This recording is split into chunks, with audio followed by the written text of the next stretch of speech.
What's going on, guys? The Comics Kid 2099 here to talk to you about Star Wars Kanan.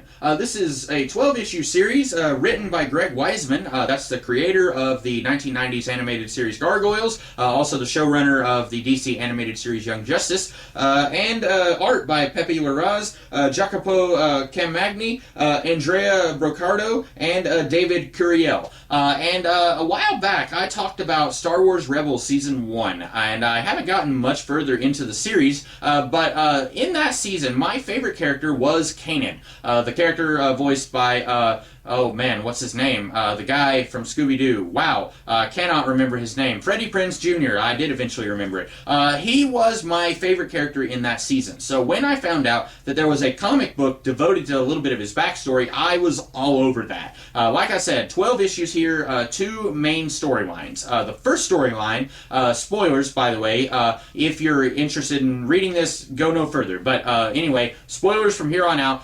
So in the first storyline, we start with Kanan. He has a Jedi Master. He's on some planet. He's like maybe 13.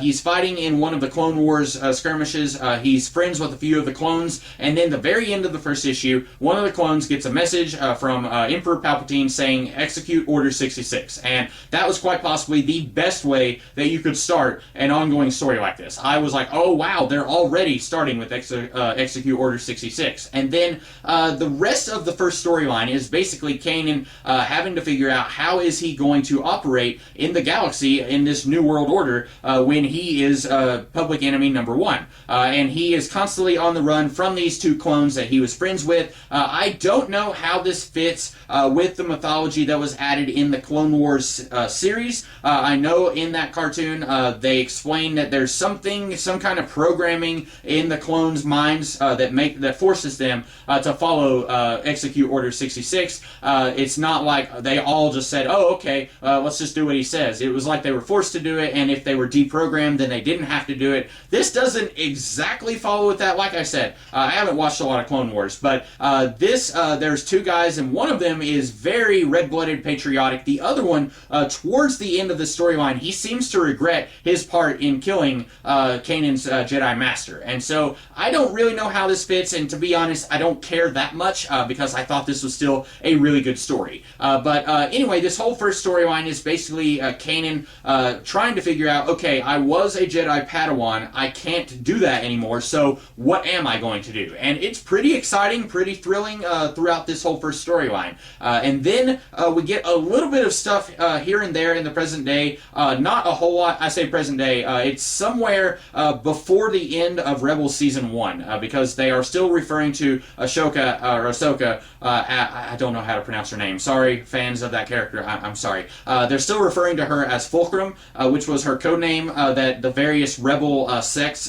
called her, and they're still referring to her as that. But anyway, there's a little bit in the present day, and then the second storyline kind of connects to the first storyline. They go back to the planet that Kanan spent a lot of his time as a younger person, 13, 14, a lot of his time on this planet. They go back there, and then he gets injured, and then he's in one of those water tubes that Luke was in Empire Strikes Back, and then he's having some flashbacks to how he first met his Jedi Master. And I do think that the second storyline is not as good as the first one. I really like that the first one just jumps right in, says Execute Order 66, let's just go. The second one kind of goes back a little bit. Here's how he met her.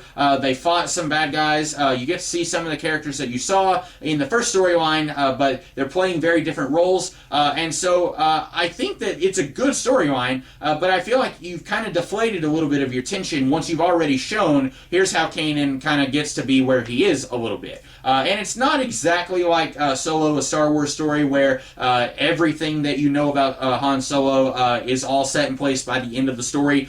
There's still several years in between Rebels Season 1 and the end of the first storyline, so it's not like we get to see him meeting all of the other crew of Hera's ship. But anyway, I like both storylines. I don't think that the second one is bad, but I do like the first storyline a little bit better. And we still get to see a lot of Kanan's personality before he kind of matured and came into his own as we saw him in Rebels. And so I like the character here.